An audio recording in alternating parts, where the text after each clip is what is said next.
Durante un año entero, el cuerpo de Jacqueline Mimi Torres García, una niña de apenas 12 años, permaneció escondido dentro de una maleta plástica en el sótano de una casa familiar. Nadie preguntó por ella. Nadie la buscó. El susurro en el sótano. La vida robada de Mimi Torres y el sistema que la dejó atrás. En el corazón de Harrisburg, dentro de una maleta olvidada en la oscuridad de un sótano, yacía el silencio más elocuente. No era el silencio de la paz, sino el ensordecedor grito de una niña de 12 años que el mundo había dejado de ver, de escuchar, de registrar. Este es el relato no solo de una crueldad inimaginable infligida por quienes debían protegerla, sino de cómo los hilos de la seguridad social, uno a uno, se deshilacharon hasta romperse, permitiendo que Jacqueline Mimi Torres García desapareciera en una casa llena de gente, hasta que solo quedó su frágil cuerpo como prueba de un sufrimiento prolongado y una negligencia colectiva. Advertencia. El siguiente contenido documental narra hechos reales de extrema violencia, abuso infantil y negligencia institucional. La descripción de los eventos y las condiciones en las que vivió y murió la víctima son gráficas y pueden herir la sensibilidad del público. Se recomienda discreción. Este relato se presenta con el máximo respeto a la memoria de Jacqueline Mimi Torres García y con el fin de visibilizar fallas críticas en los sistemas de protección. El olor era lo primero, un hedor penetrante, a rancio y a muerte, que se filtraba desde las profundidades de la modesta vivienda de 2 plantas en la calle South 14th, en Harrisburg. Era septiembre de 2021, y los vecinos llevaban quejándose durante semanas. Pensaban en un animal muerto, quizás una zarigüeya o una rata, atrapada bajo el piso o entre las paredes. Nadie, en su peor pesadilla, imaginó que la fuente de ese aroma nauseabundo era la última morada de una niña. Una niña que había cumplido 12 años sin pastel, sin velas, sin abrazos. Una niña que el sistema, en sus registros y expedientes, había borrado suavemente de la existencia, mucho antes de que su cuerpo fuera encontrado. Para entender la magnitud de la tragedia, hay que retroceder y mirar a Mimi. En las pocas fotografías que sobrevivieron a su corta vida, se ve una niña de rostro dulce, ojos curiosos y una sonrisa tímida. Nacida en 2008, sus primeros años estuvieron marcados por la inestabilidad. Su padre, Santiago Torres, y su madre biológica tenían una relación tumultuosa. Eventualmente, la custodia recayó en Santiago, quien formó una nueva relación con Hetty García. Esta pareja se convertiría en el centro de un universo de terror doméstico del que Mimi no podría escapar. El hogar en South 14th Street era, ante los ojos ocasionales de vecinos o familiares lejanos, un caos normal. Santiago trabajaba en la construcción. Hetty se encargaba supuestamente del hogar, pero dentro de esas paredes se implementó un régimen de tortura metódica y sadismo pasivo. Mimi fue designada como el archivo expiatorio, la carga, el problema, y su corrección tomó la forma de una política deliberada de privación y aislamiento. La escalada fue gradual, un infierno que se calentaba lentamente. Primero fueron los castigos físicos desproporcionados, luego la restricción de alimentos. Testimonios e investigaciones posteriores pintarían un cuadro dantesco. A Mimi se le negaba comida de manera rutinaria, mientras el resto de la familia, Santiago, Hetty y los otros niños en la casa, comía. Ella era enviada a su habitación o, más tarde, confinada en espacios cada vez más innobles. La privación de alimento no era un castigo esporádico, era una condición permanente. Su cuerpo, en pleno desarrollo, comenzó a consumirse. Los golpes y las palizas por robar comida de la despensa o la basura eran frecuentes. La violencia y el hambre se entrelazaron como 2 serpientes estrangulando su infancia. Paralelamente, se ejecutó su desaparición social. Mimi fue desvinculada por completo del mundo exterior. Nunca fue inscrita en el distrito escolar de Harrisburg después de que la familia se mudara allí. No tenía registros médicos actualizados. No aparecía en actividades extracurriculares, ni en parques, ni en consultas pediátricas. Santiago y Hetty se convirtieron en sus carceleros y sus únicos nexos con una realidad que, para ella, se reducía al hambre, el dolor y el encierro. La convirtieron en un fantasma dentro de su propia casa. El año 2020 llegó con la pandemia de COVID-19, un evento que para millones significó confinamiento y aislamiento, pero para Mimi fue la coartada perfecta para sus verdugos. Los cierres de escuelas, la reducción de interacciones sociales, el miedo al contagio, todo sirvió como una cortina de humo ideal. Si alguien, un vecino lejano o un familiar extrañado, preguntaba por la niña, la respuesta podía ser fácil. Está en su cuarto con las clases en línea, o tenemos mucho cuidado por la pandemia. El mundo se encerró, y el secreto de la casa de South 14th Street se volvió más profundo y más oscuro. En algún momento de ese año funesto, 2020, el cuerpo debilitado de Mimi no pudo más. Las investigaciones forenses serían cruciales más tarde para determinar que la causa de la muerte fue la inanición extrema, agravada por el abandono y los abusos sistemáticos. Su pequeño organismo, privado de los nutrientes más básicos durante meses, posiblemente años, simplemente se apagó. No hubo ambulancia, no hubo llamada al 911, no hubo un último gesto de humanidad. Hubo, en cambio, la decisión fría y calculada de ocultar el crimen. El cuerpo sin vida de Mimi fue envuelto y escondido. Primero, según algunas versiones, en un armario. Luego, en un contenedor. Finalmente, encontró su lugar final en una maleta plástica de gran tamaño, del tipo que se usa para guardar ropa de temporada o recuerdos. Pero en esta maleta no había recuerdos de viajes felices, sino el resultado último del odio y la negligencia. La maleta fue bajada al sótano, un lugar frío y húmedo, y abandonada allí, y la vida en la planta superior continuó. Santiago Torres y Hetty García siguieron con sus rutinas, criando a los otros niños, mientras el cuerpo de su hija y víctima se descomponía a unos metros bajo sus pies. Durante todo un año, desde su muerte en 2020 hasta septiembre de 2021, Mimi estuvo oficialmente desaparecida sin que nadie la reportara como tal. Es el detalle más grotesco de la falla institucional. Las agencias de protección infantil, los servicios sociales del condado de Dauphin, el sistema escolar, ninguna entidad tenía un registro activo de esta niña. No había un caso abierto, no había un trabajador social asignado, no había una alerta. Se había ejecutado lo que los expertos llaman una desescolarización o una desconexión total, pero no por motivos de educación en el hogar con supervisión, sino con el propósito malévolo de escrutinio. La familia se movía lo justo, mantenía un perfil bajo y nadie preguntó. La red de seguridad, esa que se supone atrapa a los más vulnerables, tenía un agujero del tamaño de una niña, y Mimi se cayó por él. El hedor, sin embargo, se convirtió en un testigo impertinente. A medida que el verano de 2021 daba paso al otoño, el olor proveniente del sótano de la casa se hizo insoportable. Los vecinos, frustrados, finalmente contactaron a las autoridades. Al principio, se pensó en una cuestión de salubridad, quizás un problema de alcantarillado. El 15 de septiembre de 2021, los alguaciles del condado de Dauphin llegaron a la vivienda para investigar la queja por el mal olor. Al inspeccionar el exterior y hablar con los residentes, la explicación fue insatisfactoria. La persistencia del hedor los llevó al sótano. Allí, en la penumbra, entre cajas y trastos viejos, encontraron la maleta plástica. El aire era espeso, la promesa de lo que contenía colgaba en la atmósfera fétida. Cuando la abrieron, el horror se materializó. Los restos humanos en avanzado estado de descomposición, tan pequeños, tan frágiles, que apenas sugerían la forma de un niño. La escena fue descrita por los primeros respondedores como una de las más desgarradoras de sus carreras. La maleta no era una tumba, era un contenedor de evidencia, un símbolo de cómo Mimi fue tratada en vida y en muerte, como un estorbo que había que guardar y olvidar. Al instante, la casa se convirtió en una escena del crimen. Santiago Torres y Hetty García fueron detenidos e interrogados. Inicialmente, se especuló con que los restos podían ser más antiguos, pero la investigación forense y las entrevistas comenzaron a armar el rompecabezas. La identificación, a través de registros dentales y ADN, confirmó lo que pronto los carceleros confesaron de manera indirecta. Era Mimi, la hija de Santiago, la hijastra de Hetty, la niña que nadie veía. La noticia conmocionó a Harrisburg y a todo el estado de Pensilvania. ¿Cómo era posible que una niña muriera de hambre en el siglo XXI, en una ciudad estadounidense, y que su cuerpo permaneciera oculto durante un año sin que ninguna autoridad lo notara? La primera parte de esta tragedia se cierra aquí, en el momento del descubrimiento, con el estupor y la ira comenzando a hervir. La maleta había sido abierta, sacando a la luz no solo un crimen atroz, sino una pregunta monstruosa que resonaría en los pasillos de las instituciones públicas. ¿Quién, además de Santiago Torres y Hetty García, tenía las manos manchadas por la muerte de Mimi? El camino hacia la justicia y hacia la exposición de una cadena de fallos que permitió este desenlace estaba por comenzar. El juicio, las condenas y el examen minucioso de cada eslabón roto en la cadena de protección aguardan en la segunda parte de este documental. La historia de Mimi no terminó en ese sótano. Su caso se transformaría en un amargo expediente de acusación contra el sistema que la dejó atrás.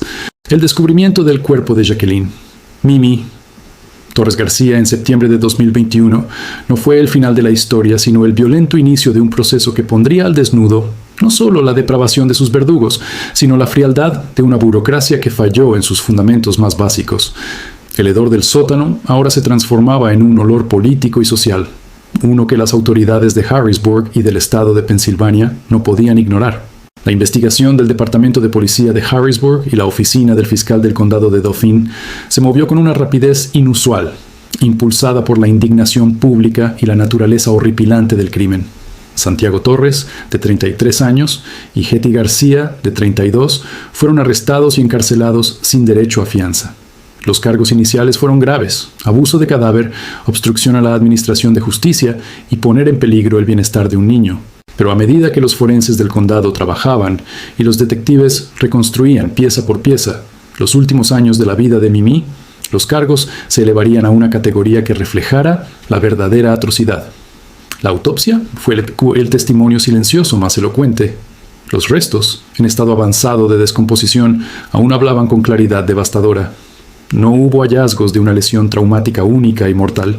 En cambio, la narrativa estaba escrita en los huesos y en los datos antropológicos.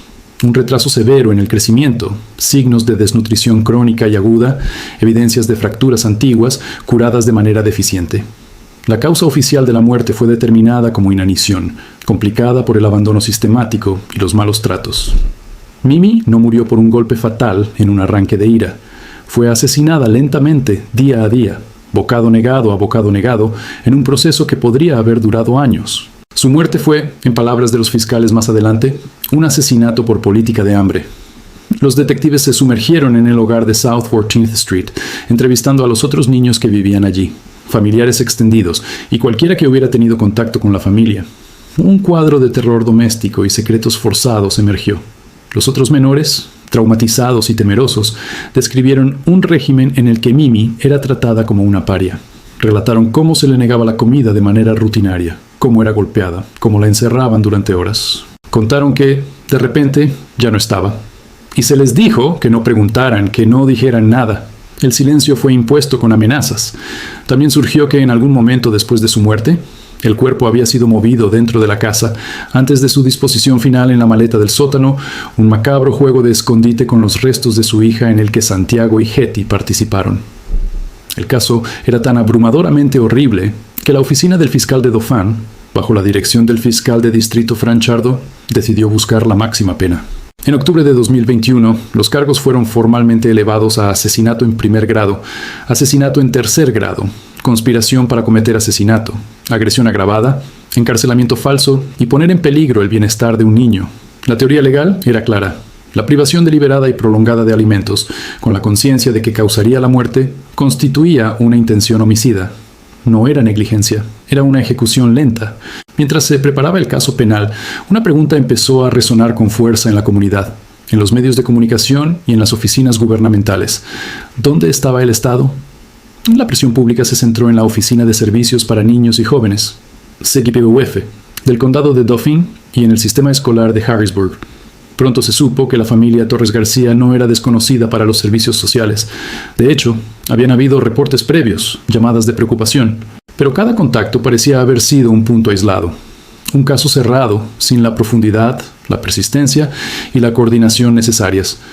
La investigación periodística y las declaraciones oficiales posteriores revelaron fallas catastróficas. Aunque hubo contactos esporádicos con la familia en años anteriores, no existía un caso abierto activo en el momento de la muerte de Mimi. Lo más grave, Mimi no estaba inscrita en ninguna escuela desde al menos 2019. En Pensilvania, la educación es obligatoria hasta los 18 años. Sin embargo, no existía un mecanismo robusto y proactivo que cruzara datos entre las agencias de protección infantil, los distritos escolares y las autoridades de vivienda para identificar a un niño desaparecido del sistema educativo. Un niño podía, como Mimi, caer en el vacío entre los sistemas. La pandemia, con su disrupción de las clases presenciales y los reportes normales, proporcionó una cobertura perfecta para este abandono institucional. CYF admitiría más tarde, en audiencias legislativas, que no habían realizado una visita en persona a la casa durante un periodo crítico, a pesar de tener historial con la familia. El juicio contra Santiago Torres y Hetty García comenzó en 2024, tras años de preparación y procedimientos previos.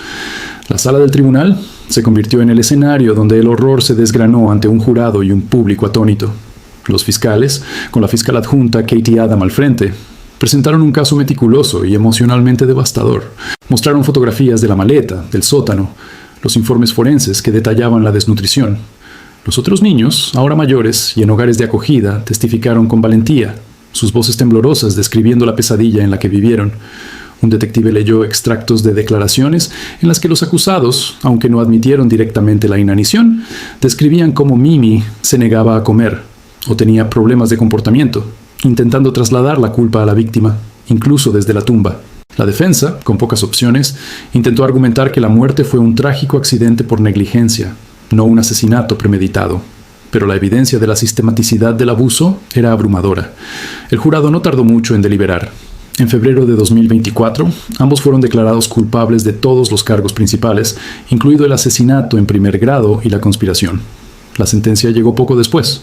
En la audiencia, el juez recibió declaraciones de impacto de los familiares biológicos de Mimi, que expresaron su dolor, su rabia y su sensación de traición por un sistema que no escuchó sus preocupaciones pasadas. El juego de culpabilidades entre Santiago y Hetty se hizo evidente, cada uno intentando señalar al otro como el principal arquitecto del abuso. Pero el juez fue claro. Ambos eran responsables. Cumplieron roles complementarios en la tortura y muerte de la niña. El veredicto de asesinato en primer grado conllevaba en Pensilvania una sentencia obligatoria de cadena perpetua sin libertad condicional. El juego terminó para ellos. Su mundo, que una vez giró alrededor del control y la crueldad dentro de 4 paredes, ahora se reduciría a una celda por el resto de sus días. Sin embargo, el cierre judicial no trajo paz a la comunidad. La muerte de Mimi se convirtió en un caso emblemático de falla sistémica. La legislatura estatal de Pensilvania y el Departamento de Servicios Humanos iniciaron investigaciones y audiencias. Se identificaron puntos críticos de ruptura: la falta de comunicación entre agencias, la dependencia excesiva en reportes pasivos, la insuficiente supervisión de niños en educación en el hogar o desescolarizados sin una razón válida, y los recursos crónicamente escasos de las agencias de protección infantil, cuyos trabajadores sociales manejan cargas de casos imposibles. Como resultado directo del caso de Mimi, se propusieron y, en algunos casos, se aprobaron reformas. Una de las más significativas fue el impulso para fortalecer los protocolos de niños desaparecidos del sistema educativo, creando alertas obligatorias y cruzando datos entre escuelas, servicios sociales y salud. Se exigió una mayor diligencia en las visitas en persona por parte de los trabajadores sociales, especialmente en casos con historial previo. El caso forzó una mirada dolorosa pero necesaria sobre cómo una sociedad civilizada pierde a sus niños más vulnerables en las grietas de su propia burocracia. El legado de Jacqueline Mimi Torres García es, por tanto, dual. Es el recordatorio más amargo del mal que los seres humanos pueden infligir a los inocentes bajo su cuidado. Pero también es un catalizador. Un nombre que ahora se menciona en salones del poder para impulsar cambios que, se espera, salven a otros.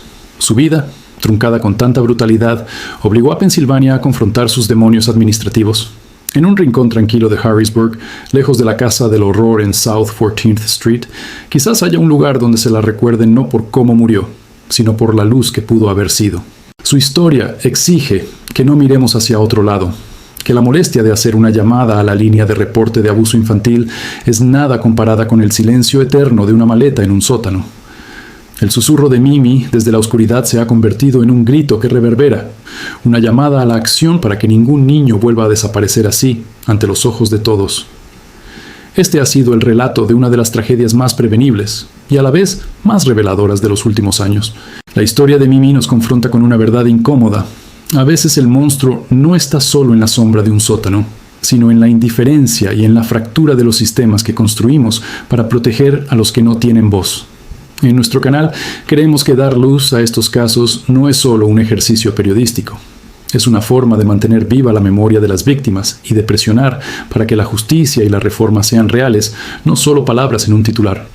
Ayúdanos a seguir creando contenido con este impacto. Si este documental te ha conmovido, te ha informado o te ha hecho reflexionar, suscríbete a nuestro canal y activa la campanita para no perderte nuestras investigaciones a profundidad. Dale like a este video. Esto ayuda a que la plataforma recomienda nuestro contenido a más personas, amplificando el mensaje. Comparte tu opinión de manera respetuosa en los comentarios. La discusión informada es el primer paso hacia el cambio. Tu apoyo es fundamental para que podamos dedicar el tiempo y los recursos necesarios a investigar y narrar historias como la de Mimi. Juntos podemos mantener la luz encendida. No mires hacia otro lado. La memoria de Mimi y la seguridad de otros niños dependen de ello.